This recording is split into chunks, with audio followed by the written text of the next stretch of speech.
Pada tahun 2004, Coca-Cola.co mengalami tekanan besar setelah kinerja finansialnya mengecewakan yang terjadi sejak kematian CEO mereka yaitu Roberto di tahun 97.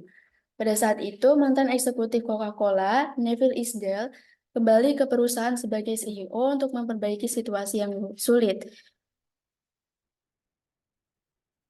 Coca-Cola menghadapi penurunan pendapatan yang signifikan dan kesulitan bersaing dengan minuman non-karbonasi yang semakin populer. Meskipun Coca-Cola adalah merek yang kuat, Coca-Cola terlalu bergantung pada strategi lama dan tidak mampu beradaptasi dengan perubahan pasar. Isdal yang menyadari bahwa Coca-Cola perlu mengubah pendekatan bisnisnya secara mendasar, termasuk memperbaiki strategi, memperkenalkan produk baru, dan memperbaiki hubungan dengan perbotolannya. Namun untuk mencapai perubahan yang diperlukan, Coca-Cola harus mengatasi budaya perusahaan yang sudah terkristalisasi dan sikap yang memperlambat perubahan. Permasalahan di Coca-Cola menunjukkan bahwa perusahaan harus bersedia untuk memperbarui strategi dan keyakinan untuk bertahan dan berhasil di pasar yang berubah dengan cepat. Jadi strategi yang dihadapi oleh Coca-Cola dalam menghadapi persaingan, yang pertama Coca-Cola itu memperbarui strategi. Dengan Isdal menyadari perlunya perubahan mendasar dalam pendekatan bisnis Coca-Cola, hal ini memperkenalkan strategi baru yang lebih sesuai dengan kebutuhan pasar saat ini. Strategi Coca-Cola itu menerapkan diversifikasi produk. Coca-Cola memperkenalkan produk baru atau memperluas jajaran produk mereka yang mencakup minuman yang lebih sesuai dengan preferensi konsumen yang lebih modern, seperti minuman ringan rendah kalori, minuman fungsional, atau minuman organik. Jadi nggak hanya ke minuman yang karbonasi, tapi juga minuman yang fungsional. Kemudian Coca-Cola juga menerapkan strategi pasar, penargetan pasar yang lebih spesifik atau segmen konsumen yang lebih spesifik. Jadi perusahaan memilih segmen pasar yang lebih spesifik untuk memenuhi kebutuhan dan keinginan konsumen dalam segmen tersebut. Misal ada konsumen yang memilih untuk suka produk yang karbonasi atau non-karbonasi atau minuman yang bersoda atau orang-orang yang tidak suka soda. Jadi eh, si Coca-Cola itu mendiversifikasi produknya supaya tetap relevan di pasar. Kemudian di inovasi produk, Coca-Cola memperkenalkan produk baru untuk memenuhi permintaan konsumen yang berubah. Nah, ini mencakup ini tadi, minuman yang non-karbonasi dan minuman fungsional. Contoh minuman non-karbonasi kayak Fanta, Sprite, dan minuman lainnya yang dari Coca-Cola yang memiliki rasa manis dan segar. Sehingga minuman ini cocok untuk dikonsumsi oleh orang-orang yang suka soda. Kemudian yang minuman fungsional tuh minuman yang memberikan manfaat kesehatan atau fisiologis tambahan selain dari sekedar memberikan rasa atau sensasi. Contohnya seperti produk vitamin water atau Powerade dari minuman yang olahraga.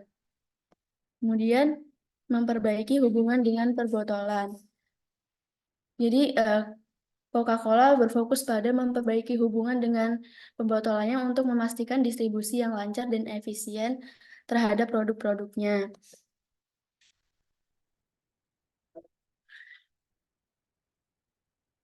Dengan memperbaiki hubungan ini dilakukan dengan negosiasi kontrak jangka panjang yang saling menguntungkan dan pastinya secara berkelanjutan sehingga perusahaan bisa bekerja sama dalam mengembangkan inovasi produk ataupun kemasan dan proses produksi yang dapat meningkatkan daya saing dan relevansi produk Coca-Cola yang di pasar. Seperti yang kita tahu, produk Coca-Cola kemasannya itu kan selalu berubah-ubah. Jadi mereka selalu berinovasi pada kemasan yang selalu mereka ciptakan tersebut. Kemudian Coca-Cola juga setelah berhasil mengatasi budaya perusahaan yang kaku. Jadi perusahaan harus mengubah budaya perusahaan yang sudah terkristalisasi agar lebih responsif terhadap perubahan pasar dan lebih inovatif dalam pendekatan bisnisnya. Kemudian juga Coca-Cola mampu dan juga fleksibel dalam beradaptasi dengan perubahan dalam lanskap perdagangan termasuk mengantisipasi perubahan regulasi dan juga kebijakan. Baik, itulah materi dari kami. Apabila ada teman-teman yang ingin bertanya, dipersilakan untuk berkomentar di kolom chat box atau bisa bertanya langsung.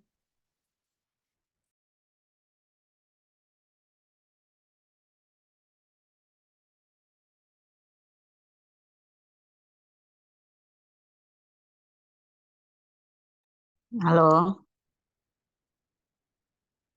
halo. Iya, Prof. Ya, silakan mahasiswa ya kasih pertanyaan. Intinya ini kan bicara apa yang konsep awal ya tentang strategi pemasaran. Nah, eh, seperti apa itu implementasi strategi pemasaran untuk kasus Coca-Cola? Tolong fokus seperti itu ya. Tadi kan sudah dibuka bahwa strategi itu ada terdiri dari 3 jenis ya. Ada strategi corporate, strategi bisnis, dan strategi bisnis unit dan strategi pemasaran itu sendiri. Nah, sebenarnya strategi pemasaran itu kan bagian dari strategi bisnis unit. Nah, semua jenis strategi sampai di fungsional atau di apa namanya di fungsional sebuah bisnis, ya katakanlah pemasaran itu kan fungsional dari sebuah bisnis adalah pemasaran. Nah, membangun sebuah strategi pemasaran tentunya kan dasarnya dari strategi corporate tadi yang ditetapkan berdasarkan penetapan visi misi. Visi misi perusahaan atau corporate itu bisa tercapai atau tidak, tapi ya kan sudah di breakdown menjadi penetapan tujuan. Dari penempatan tujuan, maka kita berikutnya penetapan strategi. Nah, strategi itu macam-macam di dalam corporate. Ada berbasis bisnis unit, ada berbasis fungsional. Yang berbasis bisnis unit, kalau perusahaan itu banyak ya, seperti Unilever. Unilever itu kan dia pakai bisnis unit. Ada bisnis unit di bagian elektronik, ada bisnis unit di bagian misalnya barang-barang rumah tangga, ada bisnis unit barang-barang grocery misalnya. Nah, itu berbasis bisnis unit. Nanti setiap unit-unit atau departemen yang dibangun di dalam perusahaan yang ada di Unilever satu contoh, itu masing-masing punya strategi yang kita kenal dengan strategi bisnis unit. Semuanya sama sebenarnya mendasarkan kepada visi dan misi perusahaan. Apakah visi perusahaan itu bisa tercapai di tahun berapa, 5 tahun kemudian, 10 tahun kemudian, misalnya itu tergantung dari perusahaan yang menetapkan visinya ya. Itu sangat tergantung dari strategi bisnis unit. Kalau perusahaan itu berbasis unit atau berbasis departemen, bisa dipahami ya. Berbasis departemen, misalnya departemen barang-barang elektronik, oke departemen barang-barang misalnya kebutuhan rumah tangga misalnya. Nah itu masing-masing punya strategi. Nah di bawah direktur masing-masing ya biasanya ada direktur bisnis unit elektronik, direktur bisnis unit barang-barang rumah tangga seperti itu. Nah, kemudian di setiap bisnis unit kalau perusahaannya besar kayak tadi ya, cukup besar cakupannya karena unit bisnisnya banyak, itu di setiap itu ada strategi fungsional. Fungsionalnya itu yaitu kita kenal kalau di materi kita ini adalah strategi pemasaran. Bisa jadi fungsionalnya SDM, sumber daya manusia, bisa jadi tadi fungsionalnya tentang keuangan.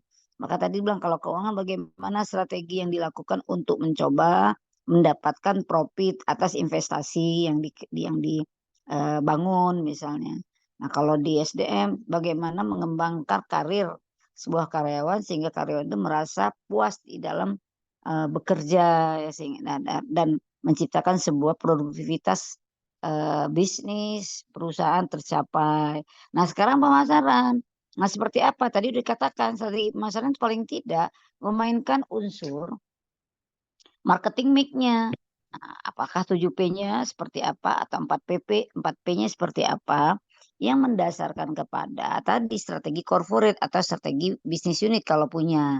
Kalau nggak punya langsung strategi corporate gitu ya, yang menetapkan visi misi tujuan perusahaan. Nah, strategi pemasaran itu harus mengacu kepada tujuan perusahaan dan visi misinya sebuah strategi corporate gitu ya.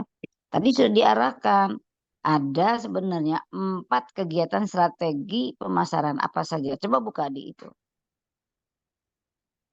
Coba buka PPT-nya. Tadi mengelola merek, menciptakan inovasi produk. Coba dibuka yang cerita 4 kegiatan strategi pemasaran itu. Mengelola merek,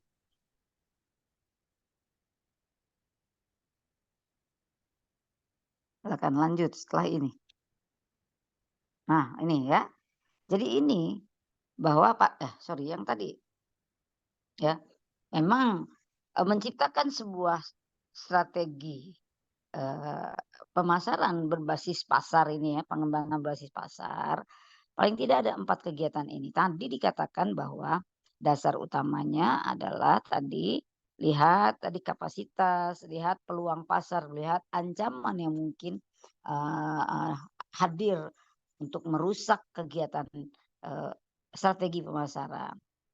Yang paling utama di sini diarahkan bagaimana mengembangkan strategi pemasaran berbasis pasar ini ya. Ada pengelolaan merek, ada pengelolaan strategi mata rantai nilai ya, rantai nilai, ada penetapan harga dan promosi. Nah, ini minimal dalam rangka pengembangan produk ke pasar itu ya.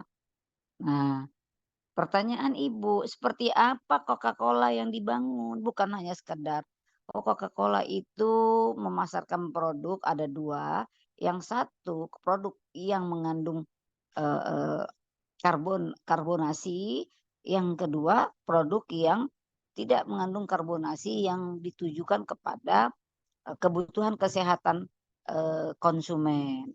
Nah, tapi seperti apa mereka menerapkan strategi-strategi yang mereka kembang? Apakah berkembang mereka mengembangkan berbasis pasar atau yang tadi yang sebelum ini coba tunjukkan. Halo? Oh. Nah, ini evaluasi ya. Kalau pasti melihat dari hubungan hubungan hubungan pada pelanggan dan juga melihat inovasi produk baru atau tidak ada. Yang lain ya berbasis evaluasi. Nah, ini berbasis evaluasi pasar dengan melihat segmentasi, targeting dan positioning. Nah, ya terserah mau menggunakan ini. Yang lain, yang sebelumnya. Nah, ini nih ya. Jadi sebenarnya satu kata kunci adalah bagaimana mengembangkan strategi pemasaran dengan menawarkan, menciptakan dan mendeliver nilai bagi konsumen. Nah, nilai itu kan ada 2 tadi disampaikan temannya, nilai bagi pelanggan dan nilai bagi buyer, pembeli. Kalau kita berbicara B2B, yaitu kepada pembeli buyer atau kepada konsumen akhir, yaitu di situ dikatakan nilai yang harus diciptakan kepada pelanggan. Apa sih nilai? Nah, nilai itu kan sesuatu yang berkaitan dengan fungsi produk itu sendiri. Harus berbeda uniqueness-nya dibanding pesaing. Gitu kan. Nah, kita paling tidak harus pelajari apa yang dimiliki pesaing, nilai-nilai yang ditawarkan oleh pesaing. Apakah dari inovasi produknya, apakah dari packagingnya, apakah dari mereknya, apakah dari misalnya taste produk, kalau itu produk berupa produk makanan dan minuman. Nah, apa yang dilakukan oleh Coca-Cola? Silakan dievaluasi, basis pengembangan strateginya dipertimbangkan nggak ini tadi yang berbasis nilai, berbasis hubungan kepada pelanggan, ya berbasis evaluasi tadi ya, atau berbasis kebutuhan pasar tadi ya, bagaimana mengelola merek, promosinya seperti apa, harganya seperti apa gitu ya. Silakan lanjut ya. Jadi itu yang perlu kita bahas semua. Nah, ini ada pertanyaan dari 4 orang. Tolong dicatat sama di kelas yang lain. Deana menanyakan apa, Landela menanyakan apa, Widya Astuti menanyakan apa, Nabila menanyakan apa. Kemudian dijawab oleh siapa?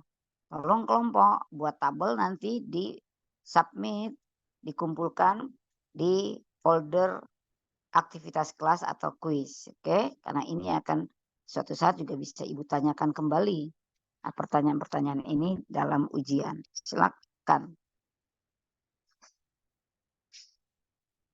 Ya, itu ya tolong. Jadi dalam pembahasan kasus itu harus mendasarkan kepada konsep-konsep yang diskusi dipresentasikan tadi oleh teman-teman kelompok. Begitu ya.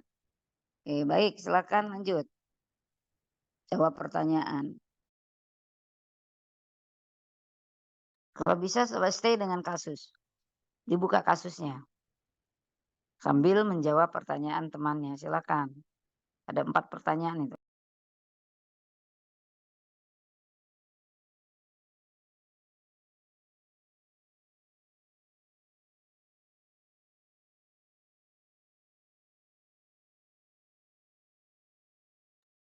Baik, saya akan menjawab pertanyaan dari Deana Loren.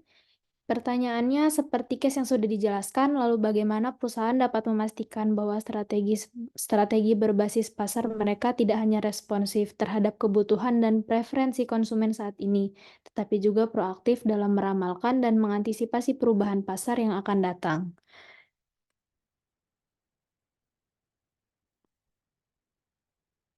Jadi untuk memastikan strategi berbasis pasarnya tidak hanya responsif tetapi juga proaktif, perusahaannya melakukan beberapa langkah. Satu, analisis pasar yang mendalam. Perusahaan Coca-Cola terus memantau tren pasar, perilaku konsumen, dan perkembangan industri untuk memahami perubahan yang sedang terjadi dan memprediksi tren yang akan datang. Lalu yang kedua, melakukan penelitian dan pengembangan produk. Melalui penelitian dan pengembangan produk yang dilakukan oleh Coca-Cola terus-menerus, perusahaan juga dapat menciptakan produk atau layanan baru yang dapat memenuhi kebutuhannya di masa depan. Lalu yang ketiga, melakukan pelibatan dengan pelanggan. Perusahaan Coca-Cola mendengarkan umpan balik dari pelanggan secara aktif dan melibatkan mereka dalam proses pengembangan produk dapat membantu perusahaan memahami kebutuhan dan preferensi konsumen yang akan berkembang. Yang keempat, dengan kemitraan bisnis juga. Kemitraan dengan pihak-pihak terkait seperti lembaga riset pasar atau perusahaan teknologi. Lalu yang kelima ada fleksibilitas dan adaptabilitas. Perusahaan Coca-Cola memiliki fleksibilitas untuk menyesuaikan strategi mereka sesuai dengan perubahan pasar yang terjadi secara cepat dan juga kemampuan untuk beradaptasi dengan lingkungan bisnis yang dinamis. Kurang lebih seperti itu, Deana. Apakah dapat dipahami? Baik, sudah dapat dipahami. Terima kasih, Hani.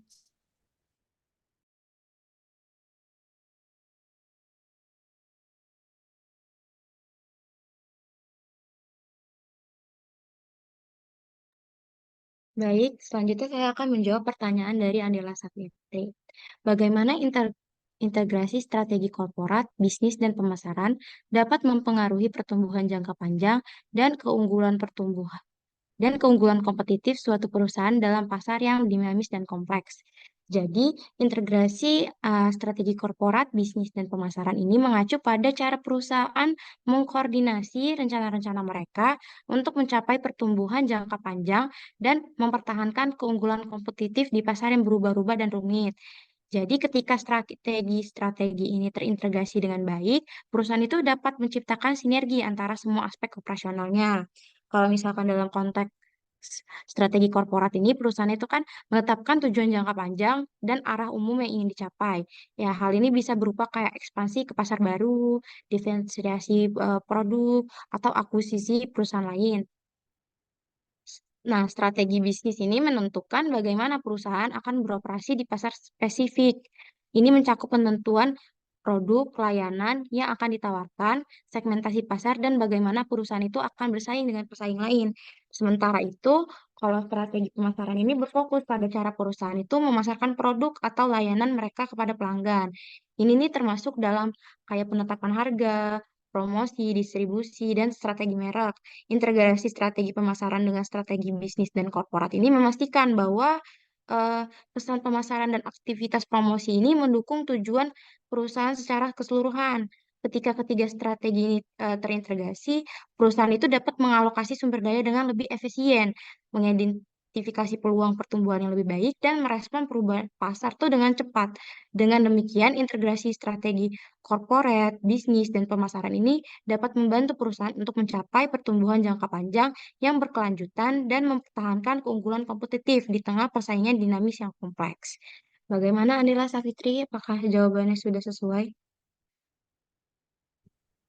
Cukup dipahami Dea, terima kasih. Baik, izin menjawab pertanyaan dari Widya Stuti. Dalam merancang strategi berbasis mengevaluasi pasar, terdapat strategi berbasis mengevaluasi terdapat strategi inovasi dan produk baru yang dapat diperlukan untuk menggantikan produk lama ketika pertumbuhan penjualan mengalami penurunan. Nah, menurut kelompok kita, bagaimana perusahaan memastikan bahwa produk baru yang mereka rancang dapat bersaing dengan produk yang sejenis di pasar? Yang pertama, caranya adalah melakukan analisis pasar, di mana Coca-Cola harus melakukan penelitian pasar yang cermat untuk memahami tren konsumen, preferensi, dan kebutuhan pasar yang berkembang. Dengan hal ini, mereka bisa mengidentifikasi celah atau peluang untuk produk baru yang inovatif. Misalnya, seperti yang kita lihat di Instagram Coca-Cola itu, Coca-Cola berinovasi dalam membuat minuman yang zero sugar atau di mana yang rendah gula. Jadi mereka berinovasi untuk membuat produk tersebut.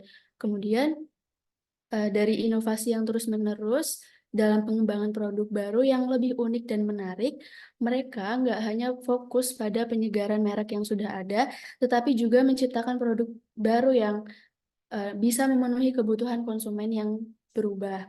Kemudian caranya yaitu yang ketiga melakukan pengujian produk, di mana Coca-Cola memastikan kualitas, rasa, dan daya tariknya itu sesuai dengan standar dan harapan konsumen.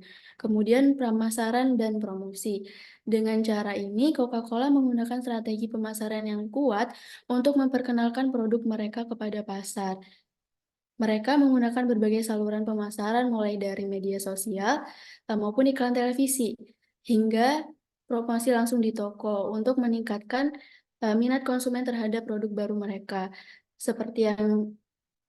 Seperti produk Coca-Cola, seperti strategi pemasaran Coca-Cola yang telah jalankan di media sosial, yaitu mereka berkolaborasi dengan K-pop untuk memasarkan produk mereka. Kemudian yang terakhir adalah aliansi atau kemitraan.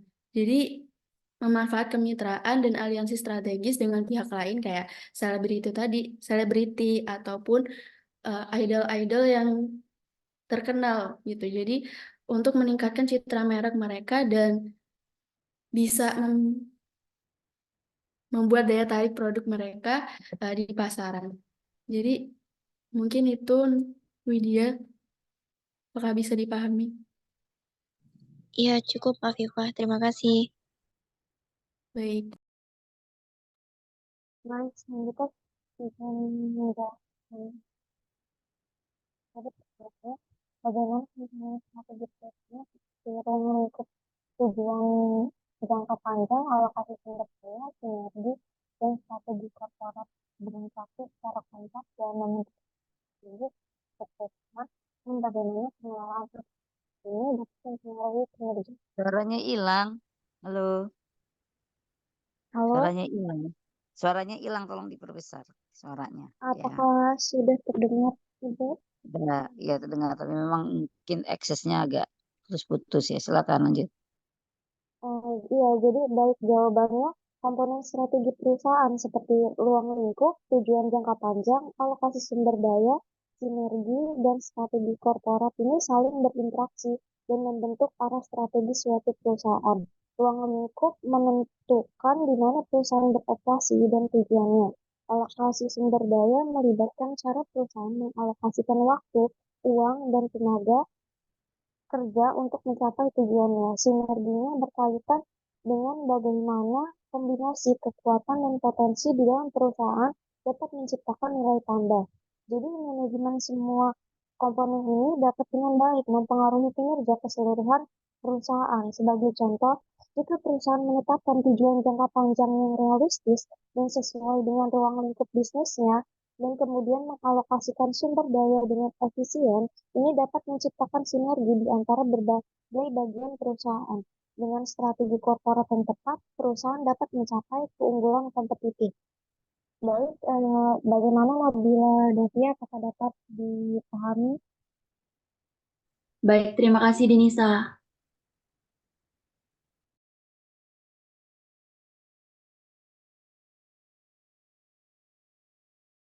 Baik, dari teman-teman, apakah ada yang ingin ditanyakan lagi?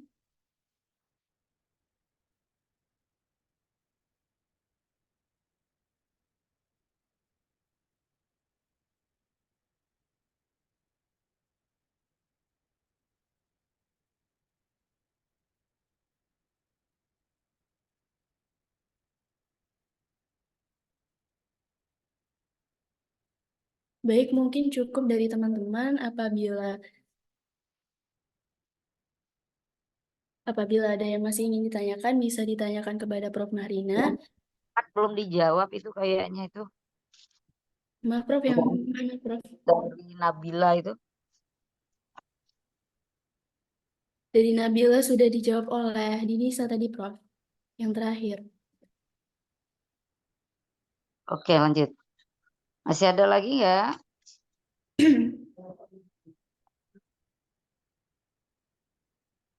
Baik, teman-teman, apakah ada yang ingin ditanyakan kembali? Itu coba yang Diana ya ceritanya tadi bahwa strategi berbasis pasar itu tidak hanya responsif terhadap kebutuhan dan preferensi konsumen, ya, tapi juga proaktif dalam mengantisipasi perubahan pasar. Oke, kira-kira perubahan pasar yang saat ini terjadi apa kira-kira? Yaitu akibat dari perubahan teknologi digital, ya. Nah, artinya salah satu contoh Coca-Cola tadi harus beradaptasi kepada kondisi perubahan teknologi digital, ya, adaptif tadi ya. Nah, tadi kan ada strategi pemasaran yang berbasis pasar. Tadi ada pengelolaan merek, apalagi tadi harga, promosi. Nah, apa yang bisa dimainkan dari kalau merek Coca-Cola itu kan sudah terkenal di dunia ya, bahkan dia memiliki nilai merek terbaik di dunia. Nah, kalau pengolahan merek mungkin tidak perlu kita adaptasikan lagi. Yang diadaptasikan adalah inovasi produk baru atau yang adalah tadi promosi. Nah, kalau bicara promosi itu kan bicara komunikasi pemasaran. Sekarang apakah komunikasi pemasaran itu masih relevan yang dilakukan oleh Coca-Cola yang hanya melakukan iklan, misalnya di televisi atau iklan di radio. Nah, mungkin tidak lagi relevan ya. Karena apa? Karena perubahan digital, teknologi digital tadi, dia harus mentransformasi komunikasi pemasarannya berbasis digital yang kita kenal dengan pemasaran digital. Nah, jadi pemasaran digital itu yang paling pokok adalah menentukan media digital mana yang perlu digunakan untuk memasarkan, untuk mensosialisasikan produk Coca-Cola yang memang ada sebuah produk baru, katakanlah tadi banyak mengenalkan produk minuman sehat, ya seperti Gatorade tadi ya bicara apa mineral water, katakanlah benar-benar produknya bukan tidak berkarbonasi tapi menciptakan sebuah mineral water dan vitamin ya dan vitamin. Jadi air mineral dan vitamin. Nah, itu tidak lagi cocok. Coca-Cola kan banyak membangun iklannya itu dia tayangkan di televisi, ikut serta di dalam misalnya kegiatan-kegiatan event musik atau ke event-event nyanyi atau event film ya, misalnya dititipkan di dalam event film drakor drama Korea. Apakah itu masih cocok? Masih cocok. Karena apa? Ya, orang masih banyak terutama ibu-ibu rumah tangga masih banyak menonton film drakor itu melalui televisi. Tapi sekarang ternyata digitalisasi tadi semakin berkembang, orang sudah banyak menggunakan smartphone. Ya, smartphone kalaupun dia ingin menonton drakor dengan apa tadi? Dengan titip dalam sebuah film-film Netflix misalnya yang diakses melalui smartphone, itu pakai telepon pintar gitu ya. Nah, artinya digitalisasi perlu dititipkan dalam sebuah kegiatan film di mana film itu ditayangkan tidak di televisi tapi ditayangkan melalui ya penggunaan smartphone misalnya ya atau tablet gitu ya. Ini sesuatu yang perlu diadaptasi. Nah, atau bisa juga ya sekarang ini berkembang dengan media sosial. Nah, dia titipkan di dalam media sosial Coca-Cola misalnya dia gunakan Coca-Cola menggunakan misalnya apa yang paling banyak sekarang karena kita lihat segmentasi. Segmentasi itu kan paling banyak hampir 60% itu adalah populasi yang kemarin ya populasi bagi anak-anak milenial dan Z. Ya, generasi milenial dan Z. Generasi milenial dan Z hampir 60% itu di dunia apa namanya ya komponen populasi untuk Z dan milenial sebesar itu. Walaupun populasi dari Z dan milenial paling banyak milenial sekarang ini ya. Dibanding Z. Z itu sekitar 20%, 30%-nya selebihnya ya. 20 sekian persen selebihnya itu adalah generasi milenial. Nah, generasi milenial dan Z ini paling banyak memanfaatkan teknologi digital dalam mengakses informasi itu kemana? Nah, ternyata itu ada penelitian itu paling banyak adanya di YouTube ya dan Instagram ya. Yang sekarang baru berkembang itu TikTok. TikTok itu ya di posisi 3 atau di posisi 4 setelah YouTube dan Instagram. Nah, lakukanlah gitu ya. Mengkomunikasikan produk Coca-Cola yang tadi yang non karbonat yang baru sebagai inovasi bagi segmen konsumen yang punya perilaku gaya hidup sehat. Mereka tidak butuh lagi karbonat. Kalaupun mereka butuh karbonat water, tapi itu lebih mengurangi less sugar ya, mengurangi apa dia tawarkan dalam inovasi baru dalam bentuk less sugar. Demikian juga packagingnya dia tidak lagi banyak memanfaatkan packaging yang berat ya, yang bisa dibawa-bawa kemana-mana ya, tidak lagi bottling dari botol glass ya, mungkin dari sebuah botol kotak yang berbasis green. Nah, kenapa isu green tadi kan dikatakan di dalam memberdayakan kapasitas keunggulan persaingan harus lihat juga trennya. Sekarang ini kan trennya isu green. Orang lebih cinta terhadap sebuah produk yang memanfaatkan isu green ya. Jadi packagingnya itu recycle misalnya kah gitu ya yang disosialisasikan dikomunikasikan oleh Coca-Cola ya kepedulian Coca-Cola terhadap ramah lingkungan gitu ya. Nah, itu ya yang perlu dilakukan oleh Coca-Cola, misalnya contoh di Coca-Cola di dalam beradaptasi kepada perkembangan teknologi digital saat ini ya. Jadi memasukkan unsur pemasaran digital baik dari packaging, pemasaran digital packaging, harga maupun apa tadi mengkomunikasikannya ya atau mempromosikannya. Nah, yang packaging dan harga itu mungkin isunya adalah sekarang isu green ya. Jadi harus diperkenalkan pengenalan produk-produk packagingnya berbasis green seperti yang dilakukan oleh misalnya Starbucks seperti itu ya. Mereka memberikan kalau kita beli gelas dicoba gelas itu yang bisa recycle seperti itu dan bahkan gelas itu bisa kalau dia beli lagi menggunakan gelas Starbucks yang sebelumnya yang dia miliki itu istilahnya ya menambah pembelian air Starbucks itu bahkan dapat diskon kan gitu ya, bahkan dapat diskon yang harganya misalnya silakan mungkin diskon 5% dan sebagainya. Itu dalam rangka apa tadi? Penyesuaian di dalam menggugah ya mengencourage konsumen yang menyukai pada isu green atau ramah lingkungan gitu ya. Oke, jadi strategi berbasis melihat lingkungan pasar itu sudah berubah itu harus kita kita sesuaikan gitu ya. Dari aspek pemasaran promosinya, aspek harga jualnya, aspek tadi misalnya pengelolaan mereknya, apalagi tadi aspek harganya ya. Nah, kalau berbasis tadi lingkungan pasar yang lain ya, untuk menciptakan keunggulan bersaing ada, kalau Michael Porter ini tadi apa namanya, sebuah strategi keunggulan bersaing Michael Porter itu hanya mengenalkan 3 niche market, fokus kepada market pasar khusus yang tidak ada pesaing masuk. Yang kedua yaitu perang harga ya, jadi fokus kepada efisiensi terhadap biaya sehingga menetapkan harga jual murah, itu dikenal dengan price war. Saat dia menjualkan harga murah dibanding bersaing itu terjadi perang harga. Atau ya kalau di Michael Porter yang lain itu dengan cara tadi diferensiasi. Nah, apa yang dilakukan Coca-Cola, dia mencoba mendiferensiasi yang tadinya dikenal Coke itu adalah sebuah minuman karbonasi. Nah, sekarang dia menciptakan non karbonasi yang menciptakan air dibutuhkan untuk kesehatan. Itu air mineral dan vitamin, misalnya seperti itu.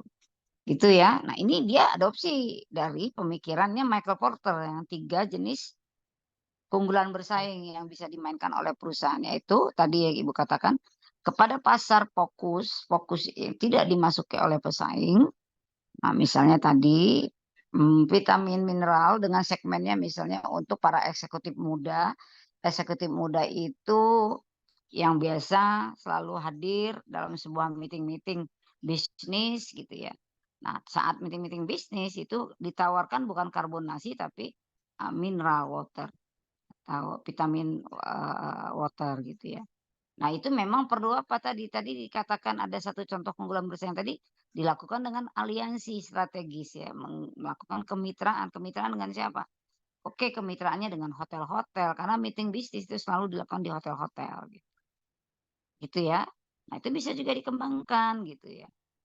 Oke, jadi untuk memperluas pasar dengan cara strategi aliansi kerjasama dengan tadi perusahaan-perusahaan hotel karena target pasarnya adalah tadi eksekutif muda yang selalu melakukan meeting-meeting bisnis itu ada di hotel gitu.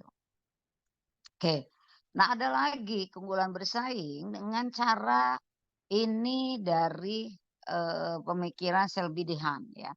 Keunggulan bersaing atau dengan menggunakan sebenarnya menggunakan teori dinamika capability. Ya, jadi keunggulan bersaing dengan berbasis kepada kapasitas yang harus difokuskan dengan mencoba beradaptasi kepada kondisi lingkungan yang berubah. Dikenal dengan teori dinamika capability theory, yaitu teori kapasitas dinamik ya. Kapasitas dinamik. Tadi kan dikatakan bagaimana mengalokasikan sebuah kapasitas yang unggul. Nah, ada sebuah teori capability dinamik tadi, yaitu teori kapabilitas dinamik tadi, mengenalkan yang namanya intellectual capital. Nah, tadi dikatakan salah satunya adalah mengembangkan aspek SDM dengan coba memberikan apa tadi pelatihan skill dan talenta misalnya. Nah, itu yang namanya human capital di dalam satu bagian dari intellectual capital atau modal intelektual. Ya, modal intelektual itu ada berbagai dimensi, ada 6 gitu kalau nggak salah.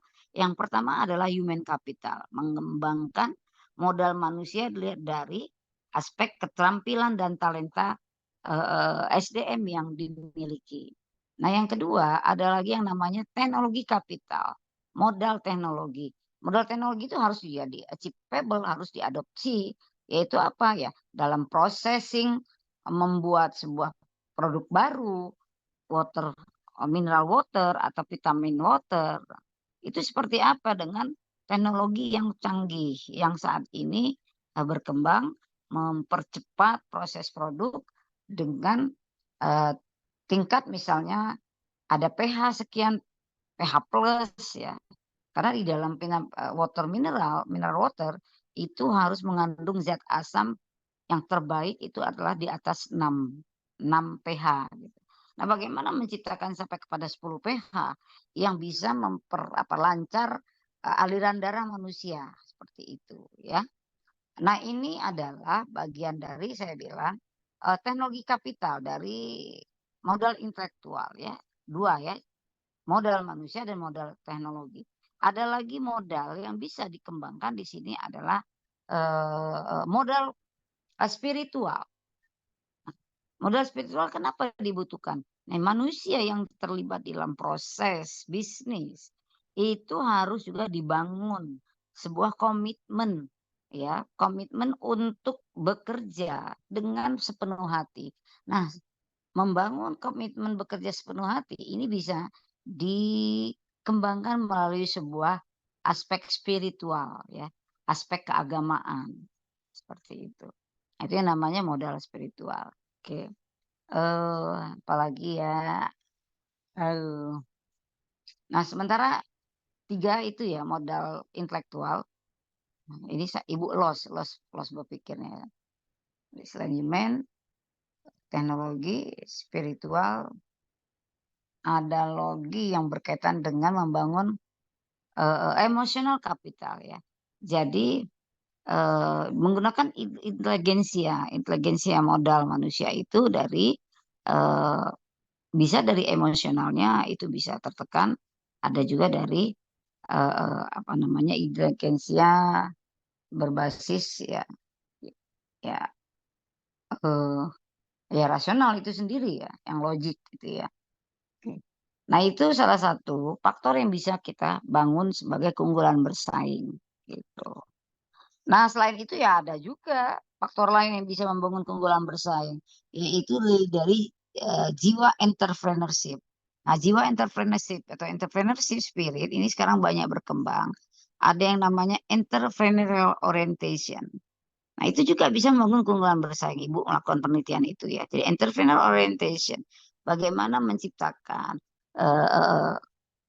SDM dalam proses bisnis itu mengandalkan sebuah jiwa inovasi, jiwa kreatif, dan jiwa mengambil sebuah resiko, risk taking.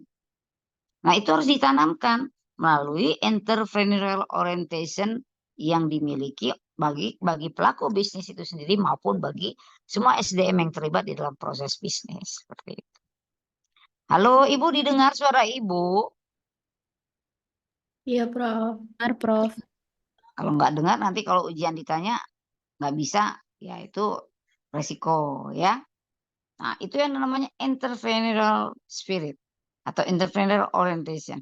Ada lagi yang mengistilahkan entrepreneurial passion. Nah, jadi ada sebuah passion itu ya yang sudah mendarah daging dalam diri orang itu. Ya, artinya ada orang passion itu ada yang mengistilahkan hobi ya. Sudah dibawa dari lahir dan menjadi sebuah kebiasaan hidup dalam melakukan sebuah aktivitas itu berbasis entrepreneurial orientation, nama diistilahkan entrepreneurial fashion, yaitu selalu ingin produktif, selalu ingin proaktif, selalu ingin inovatif, selalu ingin kreatif, ya, dan berani mengambil resiko. Nah, jiwa spirit itu yang harus dikembangkan oleh pelaku bisnis maupun SDM yang terlibat di dalam proses bisnis itu. Oke, baik. Ibu menambahkan materi itu ya, untuk menciptakan keunggulan bersaing. Ada pertanyaan lagi?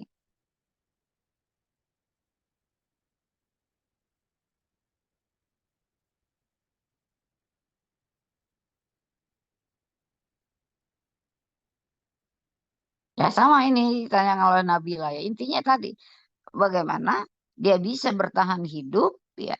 Kinerja bisnisnya itu berkelanjutan istilahnya ya. Jadi sustainable performance of the company ya. Jadi kinerja bisnis perusahaan yang berkelanjutan sangat tergantung dengan keunggulan bersaing. Itu ada penelitian Ibu juga sudah melakukan itu di industri kreatif. Jadi sangat ditentukan oleh keunggulan bersaing. Nah, keunggulan bersaing sangat ditentukan oleh salah satunya tadi Ibu katakan menggunakan modal intelektual, menggunakan entrepreneurial orientation. Ada lagi istilah lagi entrepreneurial marketing. Jadi pemasaran yang berbasis kepada spirit entrepreneurship. Nah, ini ilmu yang baru banyak berkembang di tahun 90-an ya. Jadi bagaimana memasarkan produk, sebuah jasa, perusahaan berbasis kepada spirit entrepreneurship yang dikenal dengan entrepreneurial marketing. Ya, itu sudah pernah Ibu teliti, entrepreneurial marketing, entrepreneurial fashion itu ya, entrepreneur orientation, whatever itu. Intellectual capital itu sangat signifikan mempengaruhi penciptaan keunggulan bersaing. Keunggulan bersaing sangat signifikan mempengaruhi kinerja bisnis perusahaan secara berkelanjutan. Nah, kinerja bisnis perusahaan secara berkelanjutan itu sangat ya, ada 3 dimensi yang mengukurnya, yaitu dari aspek ekonomi, aspek sosial, dan aspek lingkungan. Itu yang namanya mengukur sebuah kinerja bisnis berkelanjutan. Ya, kalau nanti atau dengan istilah lain inklusi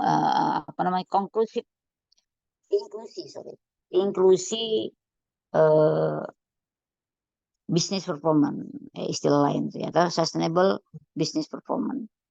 Ya, sangat tergantung dengan keunggulan bersaing yang diciptakan. Keunggulan bersaing sangat dipengaruhi tadi, salah satunya entrepreneur fashion, entrepreneur orientation, atau entrepreneur marketing, atau intellectual capital. Ada lagi ya, Ibu pernah teliti yang dikenal dengan digital entrepreneurship. Jadi kewirausahaan berbasis digital. Ya, jadi membangun kreativitas, inovasi, berani mengambil resiko, proaktif itu ya. Sangat tergantung kepada aspek teknologi digital yang diterapkan seperti itu. Oke, ada pertanyaan? Dengar suara Ibu nggak? Terdengar Ibu. Masih ada pertanyaan? Ya. Jadi lain kali ya cerita strategi menghadapi persaingan tadi, memperbarui strategi. Nah, seperti apa memperbarui strateginya ini? Strategi baru yang sesuai dengan kebutuhan pasar saat ini. Harusnya ya, apa sih strategi baru yang sesuai dengan pasar saat ini? Tadi ya oke lah, inovasi produk, membangun hubungan dengan, maksudnya apa dengan pembotolan ini? Dengan mitra kali ya. Mitra pemasok packagingnya ya, maksudnya gitu ya. Halo, begitu nggak kelas? Grup ini ada 4 orang. Ya. Hadir semua 4 orang ini. Hadir, Prof. Nah, terus itu ya tadi corporate culture ya, membangun nilai-nilai budaya yang ada di sebuah organisasi yang dianggap kaku itu seperti apa. Nah, yang tidak kaku itu seperti apa ya? Harusnya lebih dikelirkan nanti ya kalau mau penjelasannya lebih baik gitu ya. Ini beradaptasi dengan perubahan lingkungan, ya digitalisasi lingkungan, misalnya perdagangan dunia, silahkan saja karena ada sebuah apa ya, saya mengajar musik materi apa kemarin, hospitality ya, itu pemasaran global ya, karena perlu ada agreement dari sebuah asosiasi perdagangan dunia yang kita kenal World Trade Organization seperti itu. Nah, kalau menghadapi berbagai itu ya kita harus bisa memainkan perannya di dalam agreement tadi, mengisi World Trade Organization agreement itu, kita beradaptasi kepada ya perdagangan dunia tadi ya. Pasal-pasal yang bisa kita ambil sebagai peluang atau bisa menjadi tantangan seperti apa, kita harus minimumkan resikonya. Seperti itu. Oke, baik. Masih ada pertanyaan? Kelas ini harusnya berapa ya? 58 kalau nggak salah ya. Halo? Iya, Prof. Ini kok menghilang banyak? Ini hanya 45 orang. Turun lagi nih. 45 orang berapa ya? Berapa ya? Kita kekurangan 13 orang yang tidak hadir. Tadi yang izin ada 2 orang, katanya lagi wawancara KKN. Saya nggak yakin wawancara itu bisa 2 jam. Wawancara paling banyak 15 menit. Nah, cuman dasar nggak mau ikut kuliah tuh siapa tuh tadi? 2 orang tadi. Padahal kuliah kita tidak tatap muka, kuliah kita online. Harus bisa mengatur ikutin kuliah gitu kan. Saat diwawancara 15 menit itu ya masuk dulu. Ini di pending seperti itu harusnya ya. Tapi ini mahasiswa ya agak susah memang diajak belajar ilmu. Padahal ini ilmu ya, bukan main-main. Itu ngapain kita mau main-main di situ? Bentar Ibu buka Syakadu.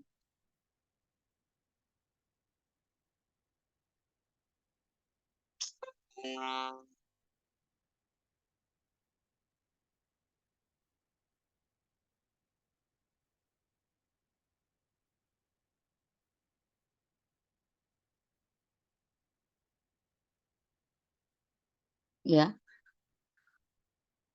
seminar pemasaran ini berat. Kalau kalian tidak mengikuti dengan cermat, nanti ujiannya blong-blong-blong kan gitu. Karena pemahaman ini komprehensif terhadap ilmu yang berkaitan dengan kegiatan pemasaran perusahaan. Ini R20. Yang menambah 1 orang lagi masuk pindah kelas. Kemarin siapa ya?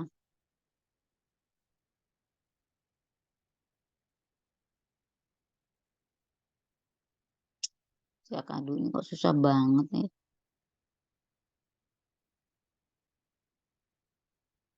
Gak segera cepat langsung buka.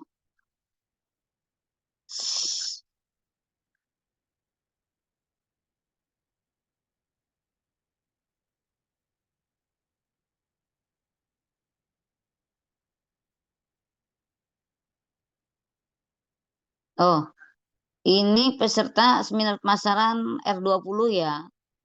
50 orang. Jadi yang menghilang, ini siapa yang baru masuk?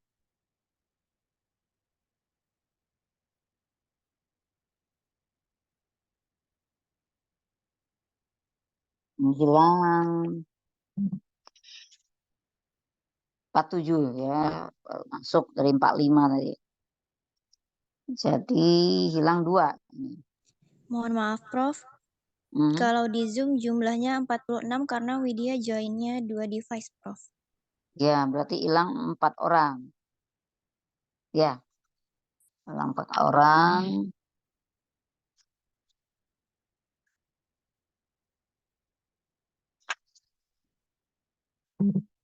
Ibu screenshot ini orang-orangnya.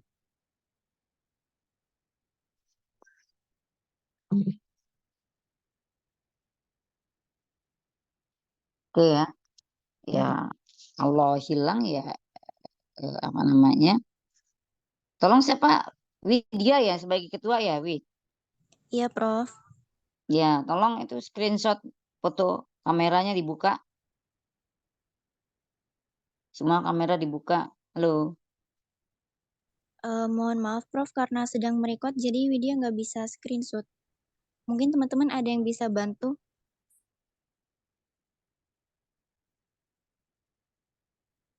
Video nggak bisa pakai itu ya, kamera.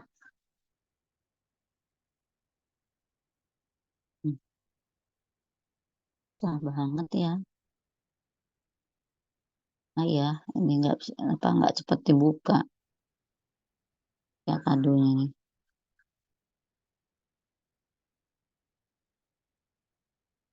Ya, sudah di take kamera.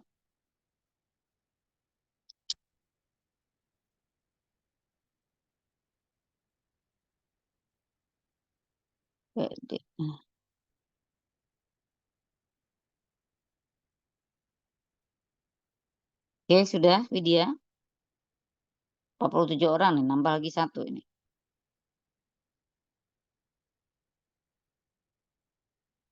Sudah dipoto Widya, siapa temannya? Belum, Prof. Ya, tolong di take picture. Siapa yang bisa bantu Widya? Ini Rizka, Nabila. Fotonya mana? Kameranya nggak dibuka. Hani bisa bantu untuk screenshot? Ya, itu 3 kali deh. 3 kali dipoto, ambil take picture. Tolong Hani dibantu.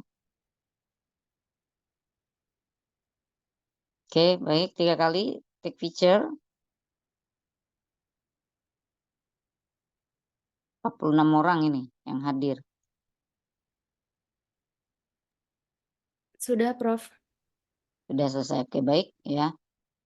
Pertemuan kita sementara Ibu Ai, ya harusnya ada 2 kelompok ya, mohon maaf. Kelompok kedua sudah maju belum? Belum, Prof. Ya, silakan ada ya. Kita beri aplaus ke kelompok 1. Cukup baik ya, excellent. Mudah-mudahan bisa lebih ditingkatkan di pertemuan berikutnya ya. Silakan kelompok 2 lanjut.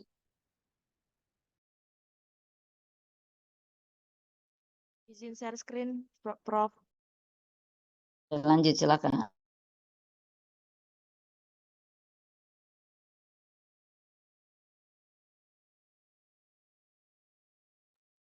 Baik, Assalamualaikum warahmatullahi wabarakatuh.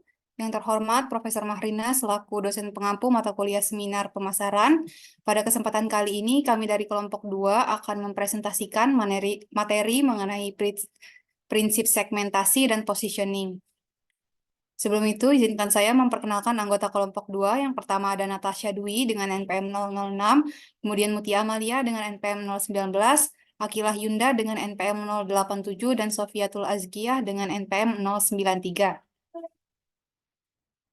Adapun pembahasan yang akan dibahas pada kelompok ini yaitu mengenai prinsip positioning kompetitif, prinsip segmentasi pasar, dasar pemikiran segmentasi pasar, dasar untuk melakukan segmentasi pasar konsumen, segmentasi pasar bisnis, mengidentifikasi dan mendeskripsikan segmen pasar, manfaat segmentasi pasar, menerapkan segmentasi pasar, dan ada studi kasus Nestle. Pada materi perkenalan, yaitu terdapat perbedaan penting antara posisi kompetitif dan segmentasi pasar, di mana penentuan posisi kompetitif itu berkaitan dengan bagaimana pelanggan memandang penawaran alternatif di pasar dibandingkan satu sama lain. Misalnya, bagaimana perbandingan antara mobil sedan, antara merek Audi, BMW, dan Mercedes dalam hal nilai, kualitas, ataupun makna citra. Nah, yang kedua ada segmentasi pasar, digambarkan sebagai bagaimana kita sebagai pemasar ini dapat membagi pasar ke dalam kelompok-kelompok pelanggan serupa, di mana terdapat perbedaan yang penting di antara kelompok-kelompok tersebut. Misalnya, apa karakteristik pembeli mobil sedan yang berhubungan dengan preferensi produk dan perilaku pembeliannya. Nah, yang ketiga yaitu ada kebutuhan pelanggan, di mana bentuk segmentasi yang paling kuat itu berfokus pada manfaat pelanggan yang paling penting bagi berbagai jenis pelanggan. Kemudian ada prinsip positioning kompetitif, di mana positioning adalah tindakan merancang penawaran dan citra perusahaan, sehingga menempati posisi kompetitif yang bermakna dan berbeda dalam benak pelanggan sasaran. Prinsip penting dari positioning kompetitif adalah berkaitan dengan bagaimana pelanggan di berbagai bagian pasar itu memandang perusahaan, produk, ataupun citra merek. Nah, penting untuk diingat bahwa penentuan posisi itu dapat ditetapkan pada beberapa level, yaitu yang pertama perusahaan. Misalnya, di dalam retail grosir di Inggris, pesaing utamanya adalah Tesco dan Sainsbury. Nah, dan penentuan posisi itu didasarkan pada identitas-identitas tersebut. Yang kedua, yaitu ada produk atau jasa, di mana penentuan posisi itu berlaku pada tingkat produk, seperti yang ditujukan pada contoh merek penyedot debu Dyson dibandingkan dengan produk dengan harga serupa dari Hoover and Boss. Nah, yang ketiga ada merek, di mana positioning kompetitif itu mungkin paling sering dibahas dalam kaitannya dengan merek identitas. Contohnya Coca-Cola versus Pepsi. Posisi kompetitif dapat dilihat dalam beberapa hal sebagai hasil dari upaya perusahaan untuk menciptakan diferensiasi kompetitif yang efektif untuk produk atau jasa mereka. Next. Selanjutnya ada prinsip segmentasi pasar, di mana dua ciri utama pasar modern adalah sejauh mana mereka mampu disegmentasi dan adanya teknologi komunikasi, distribusi, dan produksi yang jauh lebih unggul yang memungkinkan dilakukannya strategi segmentasi. Apabila terdapat perbedaan dalam kebutuhan atau keinginan pelanggan, atau dalam sikap dan kecenderungan terhadap penawaran di pasar antara kelompok atau individu di pasar, maka terdapat peluang untuk melakukan segmentasi pasar, yaitu membagi pasar yang lebih besar menjadi lebih kecil. Selanjutnya ada dasar pemikiran segmentasi pasar, di mana persyaratan yang mendasari segmentasi pasar itu terdapat 3 proporsi dasar yang mendasari segmentasi pasar sebagai komponen dari strategi pemasaran. Yang pertama yaitu agar segmentasi menjadi pelanggan yang berguna, harus berbeda antara satu dengan yang lainnya dalam beberapa hal penting yang dapat digunakan untuk membagi total pasar. Yang kedua yaitu penggunaan operasional segmentasi biasanya mensyaratkan bahwa target segmen itu dapat diidentifikasi berdasarkan karakteristik yang dapat diukur, sehingga nilai potensialnya itu sebagai target pasar dapat diperkirakan dan segmen dapat diidentifikasi. Dan yang ketiga, penerapan strategi segmentasi yang efektif juga mengharuskan segmen terpilih diisolasi dari pasar lainnya, sehingga memungkinkan segmen tersebut ditargetkan dengan cara yang berbeda. Dasar untuk melakukan segmentasi pasar. Pemilihan dasar segmentasi itu sangat penting untuk mendapatkan gambaran yang jelas tentang sifat pasar, di mana basis data seringkali dapat membantu untuk memperoleh wawasan baru mengenai struktur pasar yang lama yang pada gilirannya dapat menawarkan peluang baru. Adapun segmentasi pasar konsumen terbagi dalam beberapa variabel yang akan dijelaskan oleh rekan saya, yaitu dengan secara lebih detail, yaitu yang pertama adalah latar belakang karakteristik pelanggan, yang kedua sikap pelanggan, dan yang ketiga perilaku pelanggan.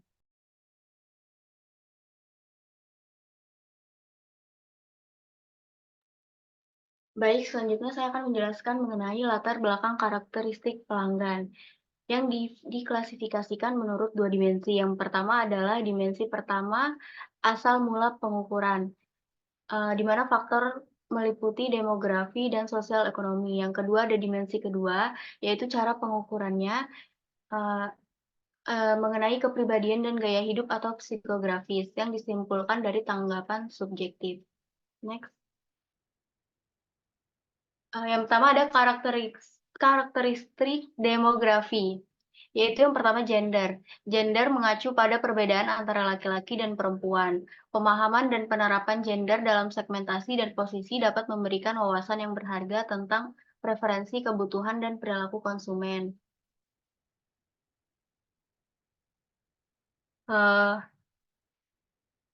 Untuk tujuan pemasaran, misalnya ibu rumah tangga dapat mencakup perempuan dan laki-laki yang memiliki tanggung jawab utama untuk membeli bahan makanan dan melakukan pekerjaan rumah tangga.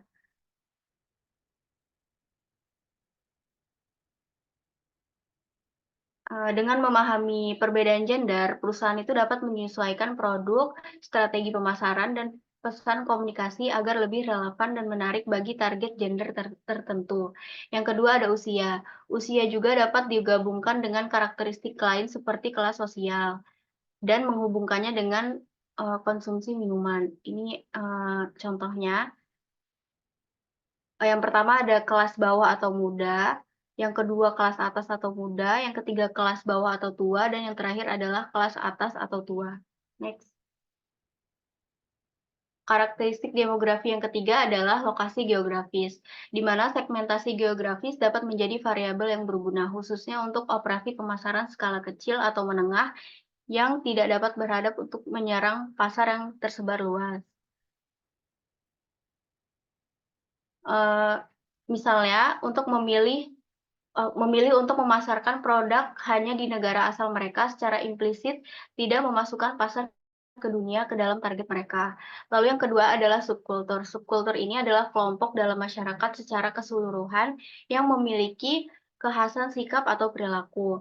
Nah, subkultur utama yang digunakan untuk tujuan segmentasi biasanya didasarkan pada kesamaan ras, etnis, agama, atau geografis. Next. Yang kedua ada karakteristik sosial ekonomi, di mana faktor penting yang digunakan untuk memahami dan mengelompokkan konsumen mencakup faktor variabel-variabel seperti pendapatan, pendidikan, pekerjaan, status sosial, dan kekayaan. Next. Yang terakhir adalah karakteristik gaya hidup. Segmentasi gaya hidup itu berkaitan dengan 3 elemen utama, yaitu aktivitas, interaksi dengan orang lain, dan opini. Sebagai contoh, ada Ford Motor Company itu mengidentifikasikan 4 segmen gaya hidup dasar untuk mobil mereka. Yang pertama adalah tradisional, yang memilih kayu, kulit, dan krom. Yang kedua ada kaum liberal yang tertarik pada aspek lingkungan dan keselamatan. Yang ketiga ada penyintas, yang mencari risiko finansial minimal dengan memilih opsi termurah. Dan yang terakhir ada para petualang yang sebenarnya menyukai mobil dan menginginkan model yang sesuai dengan citra diri mereka. Selanjutnya akan dilanjutkan oleh rekan saya.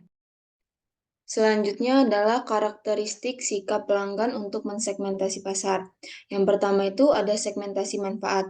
Jadi pada segmentasi manfaat ini, pemasar mengkategorikan pelanggan berdasarkan manfaat dan nilai yang mereka rasakan dari mengonsumsi produk. Ini adalah strategi segmentasi pemasaran yang mengelompokkan pelanggan berdasarkan manfaat praktis seperti fitur dan layanan pelanggan. Lalu yang kedua ada persepsi dan preferensi. Jadi persepsi itu merujuk pada cara individu memahami dan menafsirkan produk atau layanan yang mereka beli atau gunakan. Ini dipengaruhi oleh pengalaman sebelumnya, informasi yang diterima, iklan, merek, dan faktor lain. Nah, kalau preferensi itu merujuk pada pilihan atau kecenderungan pelanggan terhadap suatu produk atau layanan dibandingkan dengan yang lain. Nah, preferensi ini didasarkan pada faktor termasuk persepsi, kebutuhan, nilai-nilai pribadi, harga, merek, dan lain-lain. Nah, analisis persepsi dan preferensi ini membantu perusahaan untuk memahami bagaimana pelanggan melihat dan memilih produk atau layanan mereka. Next. Lalu ada karakteristik perilaku pelanggan untuk segmentasi pasar. Yang pertama itu perilaku pembelian. Nah, pada perilaku pembelian, ini pelanggan dibedakan menjadi dua, yaitu inovator dan loyalitas merek. Nah, kalau inovator ini adalah pelanggan yang cenderung menjadi yang pertama kali mengadopsi atau menggunakan produk atau layanan baru di pasar. Mereka terbuka terhadap perubahan dan berani untuk mengambil resiko. Nah, kalau loyalitas merek, itu pelanggan yang melakukan pembelian berulang.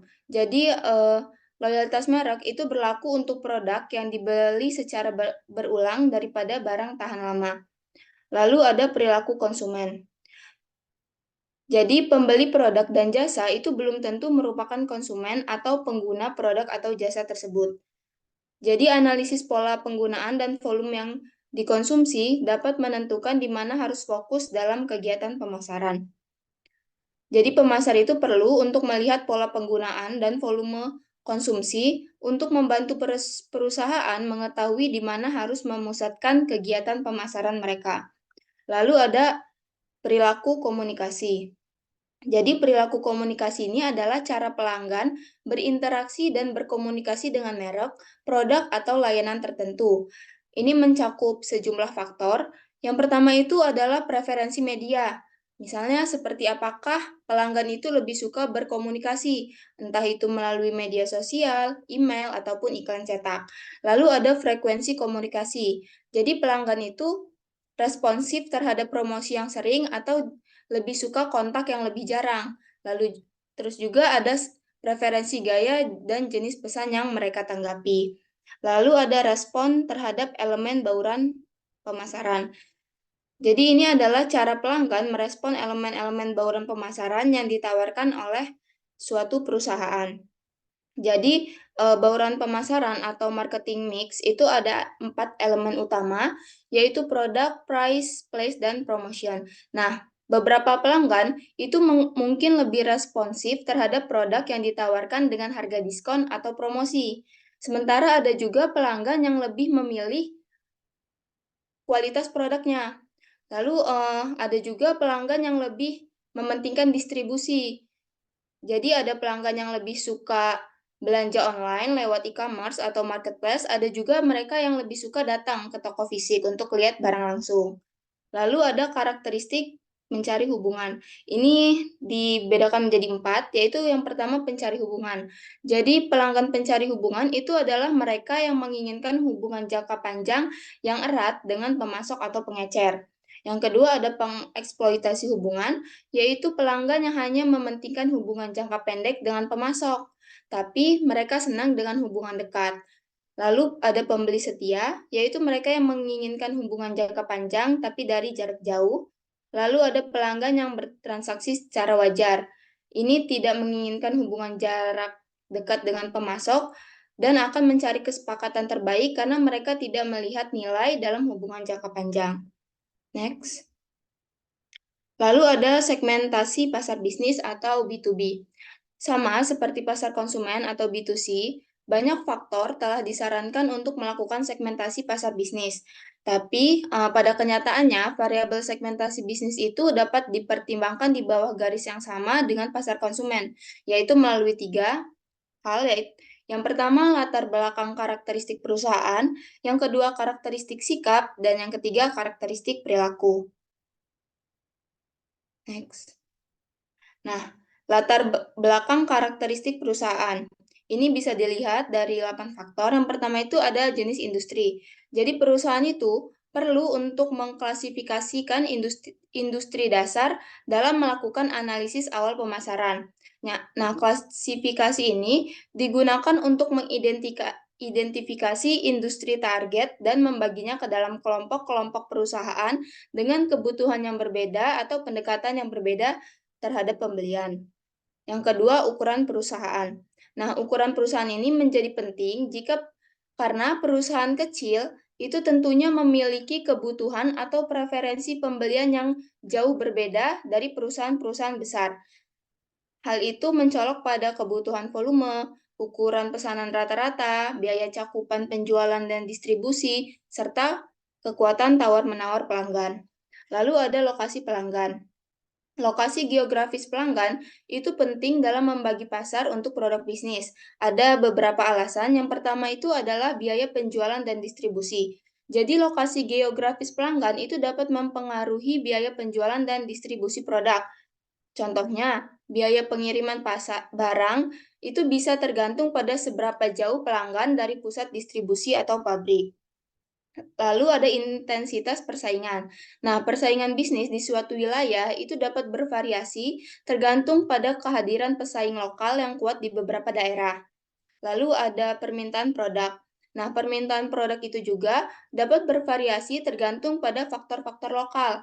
Misalnya, permintaan akan produk makanan pedas di pabrik-pabrik itu dapat bervariasi tergantung pada preferensi budaya dan kebiasaan makan di suatu daerah. Lalu ada teknologi perusahaan. Tingkat perkembangan teknologi pelanggan itu akan berdampak langsung pada teknologi manufaktur dan produk, sehingga mempengaruhi permintaan mereka terhadap berbagai jenis produk. Lalu ada kemampuan pelanggan. Nah, pelanggan bisnis itu dapat memiliki perbedaan yang signifikan dalam kekuatan dan kelemahan internal mereka, yang kemudian ini akan mempengaruhi permintaan mereka terhadap berbagai jenis produk dan layanan. Lalu ada organisasi pembelian. Jadi pelanggan itu mengatur pembelian juga dapat diidentifikasi dari perbedaan penting. Ada pelanggan yang mereka itu melakukan pembelian terpusat. Jadi keputusan pembelian itu dibuat secara sentral. Lalu ada juga pelanggan yang melakukan pembelian terdesentralisasi. Jadi pembeliannya itu keputusannya dibuat di tingkat lokal atau cabang. Lalu ada kebijakan pembelian. Pemahaman cara dilakukan oleh pelanggan dalam melakukan pembelian juga bisa menjadi sumber informasi yang penting untuk menargetkan pasar. Misalnya, ada pelanggan yang memilih untuk perjanjian berbasis sewa. Ada juga yang lebih suka membeli secara langsung. Terus ada juga pelanggan yang menginginkan sumber pasokan tunggal, tapi ada juga pelanggan yang punya beberapa sumber pasokan. Lalu yang terakhir itu ada aplikasi produk. Ini bagaimana produk atau layanan perusahaan diimplementasikan atau dimanfaatkan oleh pelanggan bisnis dalam operasi mereka sehari-hari. Jadi, dengan memahami perbedaan dalam aplikasi produk, itu perusahaan dapat menyesuaikan produk mereka dan strategi pemasaran mereka untuk memenuhi kebutuhan dan preferensi yang berbeda dari berbagai segmen pasar. Selanjutnya akan dilanjutkan oleh rekan saya. Selanjutnya yaitu karakteristik sikap. Segmentasi manfaat di pasar konsumen adalah proses mensegmentasi pasar berdasarkan alasan mendasar mengapa pelanggan membeli dengan fokus khusus pada perbedaan alasan pelanggan membeli. Kekuatannya adalah segmentasi berdasarkan kebutuhan pelanggan. Segmentasi manfaat merupakan inti dari kebijaksanaan konvensional dalam penjualan di pasar bisnis. Selanjutnya ada karakteristik perilaku, mencakup karakteristik pribadi, pembeli, serta volume produk atau merek. Karakter pribadi pembeli, meskipun dibatasi oleh kebijakan dan kebutuhan perusahaan, produk bisnis dibeli oleh masyarakat dengan cara yang sama seperti produk konsumen. Pasar barang bisnis dapat disegmentasi berdasarkan isu-isu seperti yang pertama kesamaan pembeli penjual, yang kedua motivasi pembeli, yang ketiga persepsi resiko pembeli. Yang kedua, status dan volume produk atau merek. Mengidentifikasi pembeli utama produk dan layanan melalui volume pembelian dapat sangat berguna. Yang juga menarik adalah penggunaan akhir produk atau jasa tersebut, misalnya saja ketika konsumen akhir dapat diidentifikasi. Maka dengan melakukan penelitian mundur dapat menyarankan strategi segmentasi yang masuk akal.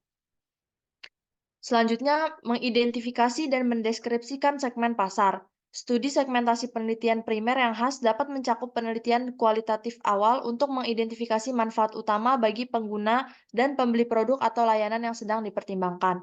Ada segmentasi orde pertama dan orde kedua.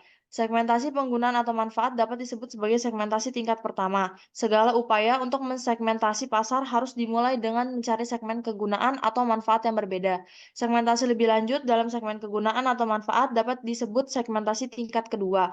Segmentasi tingkat kedua digunakan untuk meningkatkan kemampuan perusahaan dalam menyesuaikan bauran pemasaran dalam segmen tingkat pertama.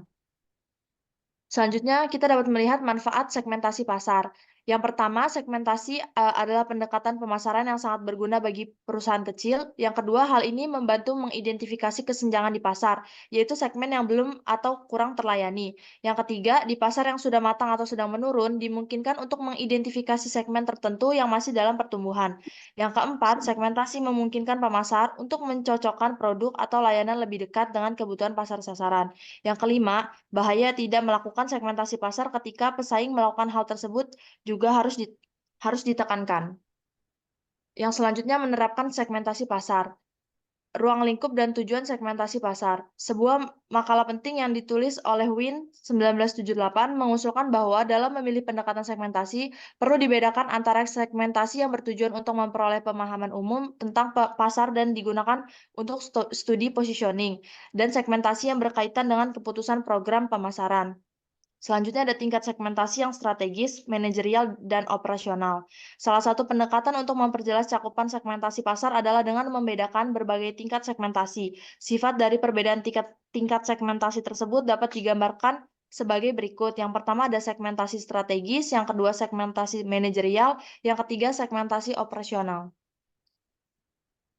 Piercy dan Morgan berusaha membuat katalog sumber kegagalan implementasi dengan strategi berbasis segmentasi, dan isu-isu ini menyediakan perangkat penyaringan lebih lanjut untuk mengevaluasi kesesuaian model segmentasi yang dihasilkan melalui riset pasar.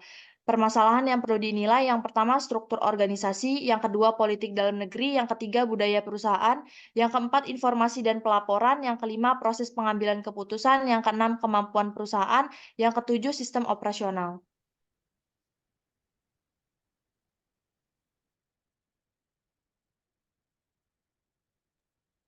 Selanjutnya ada studi kasus, yaitu Nestle menyempurnakan persenjataannya dalam perang kopi mewah. Nestle telah memikirkan bagaimana cara menanggapi saingan generik yang mengancam untuk menantang merek kopi mewahnya yang sangat sukses, Nespresso. Pertaruhan bagi perusahaan multinasional makanan asal Swiss ini sangat tinggi. Nespresso telah menjadi salah satu merek miliarder perusahaan dengan penjualan tahun lalu sebesar 2,6 miliar dolar.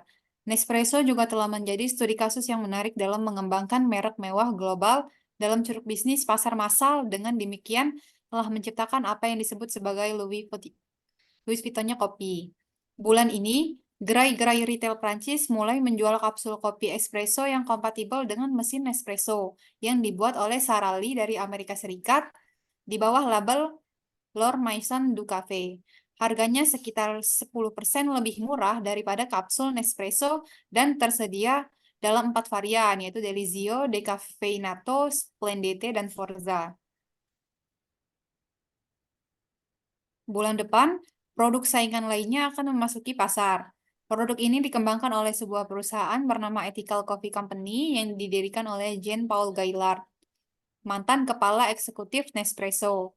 Nestle telah memutuskan untuk lebih meningkatkan pendekatan pemasaran mewahnya untuk Nespresso. Hal ini didasarkan pada apa yang mereka sebut sebagai konsep trilogi, yaitu kopi berkualitas tinggi yang digambarkan seperti anggur berkualitas tinggi sebagai Grand Cru.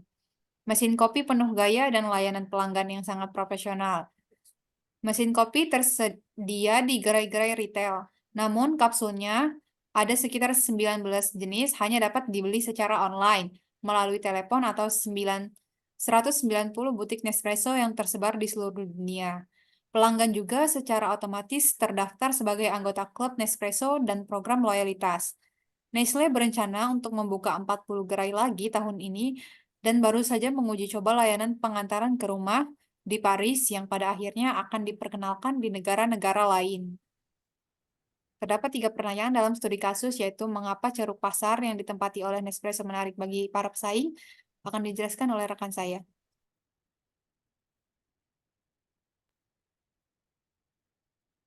Pertanyaan pertama adalah ceruk pasar yang ditempati oleh Nespresso menarik bagi para pesaing generik karena beberapa alasan. Yang pertama, Nespresso telah menunjukkan kesuksesan yang spektakuler dengan pertumbuhan tahunan sekitar 30% sejak diluncurkan pada tahun 1985. Yang kedua, Nespresso telah menjadi merek miliarder bagi Nestle yang menunjukkan potensi pendapatan yang signifikan. Yang ketiga, Nestle telah berhasil mengembangkan merek mewah global dalam ceruk bisnis kopi pasar massal, yang menciptakan segmen bernilai tinggi. Yang keempat, pasar kapsul Nespresso terus berkembang pesat dengan pendapatan yang lebih tinggi dari yang dilaporkan oleh Nestle. Selanjutnya akan dijelaskan oleh rekan saya. Yang kedua, mengapa tanggapan Nestle terhadap serangan gencar ini adalah dengan tidak menanggapi, karena beberapa alasan strategis, yaitu terlibat dalam perang harga dapat mendevaluasi merek Nespresso dan mengikis posisi kemewahannya. Yang kedua, Nestle bertujuan untuk mempertahankan fokusnya pada pemasaran dan diferensiasi mewah, dengan menekankan pada kopi berkualitas tinggi, mesin yang stylish, dan layanan pelanggan yang personal. Yang ketiga, alih-alih menurunkan harga atau menjual kapsul di gerai retail massal, Nestle berencana untuk lebih meningkatkan pendekatan kemewahannya dengan memperluas kehadiran butiknya dan menguji coba layanan pengantaran ke rumah. Yang keempat, Nestle memanfaatkan portofolio patennya yang luas untuk menantang legalitas kapsul saingannya, mengikuti contoh kelompok barang mewah yang dengan gigih melindungi merek mereka melalui proses pengadilan.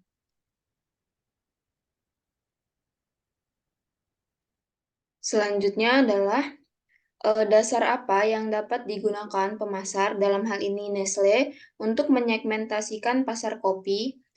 Nah, jadi pemasar itu dapat menyegmentasikan pasar kopi berdasarkan berbagai kriteria, termasuk yang pertama itu demografi. Nah, demografi ini didasarkan pada usia, jenis kelamin, tingkat pendapatan, pekerjaan, dan gaya hidup. Nah, untuk Nespresso ini, itu cenderung mengarah pada konsumen dengan tingkat penghasilan yang lebih tinggi, yang mencari pengalaman kopi berkualitas tinggi di rumah. Mereka bisa membidik segmen profesional muda atau kalangan atas dengan kapasitas finansial yang lebih tinggi. Lalu yang kedua ada psikografis. Ini dilihat dari sikap, nilai, kepercayaan, dan ciri-ciri kepribadian yang berkaitan dengan konsumsi kopi. Dalam Nespresso ini, mereka menargetkan konsumen yang menghargai kualitas dan kenikmatan dalam konsumsi kopi. Mereka dapat menarik konsumen yang memiliki gaya hidup sibuk dan menginginkan solusi kopi yang cepat dan berkualitas tinggi di rumah. Lalu ada perilaku. Ini didasarkan pada kesempatan penggunaan, frekuensi konsumsi, loyalitas terhadap merek, dan kemauan untuk membayar produk premium. Lalu ada geografis, yaitu preferensi regional, pengaruh budaya, dan pasar perkotaan versus pedesaan. Nah, dalam hal ini Nespresso tersedia secara global, namun fokus mereka mungkin lebih kuat di daerah atau negara-negara dengan budaya kopi yang mapan atau tingkat pengeluaran per kapita yang tinggi. Lalu terkait dengan produk, ini didasarkan pada preferensi untuk jenis kopi tertentu, misalnya espresso, single origin, beraroma, lalu metode penyeduhan dan format kemasan. Nah, dalam hal ini, Nestle itu membidik orang-orang atau pelanggan yang suka dengan kopi espresso dan penyeduhan kopi yang simple. Lalu ada manfaat yang dicari. Ini didasarkan pada kenyamanan, preferensi rasa, kualitas yang dirasakan, manfaat kesehatan, dan pertimbangan etika. Misalnya perdagangan yang adil dan keberlanjutan.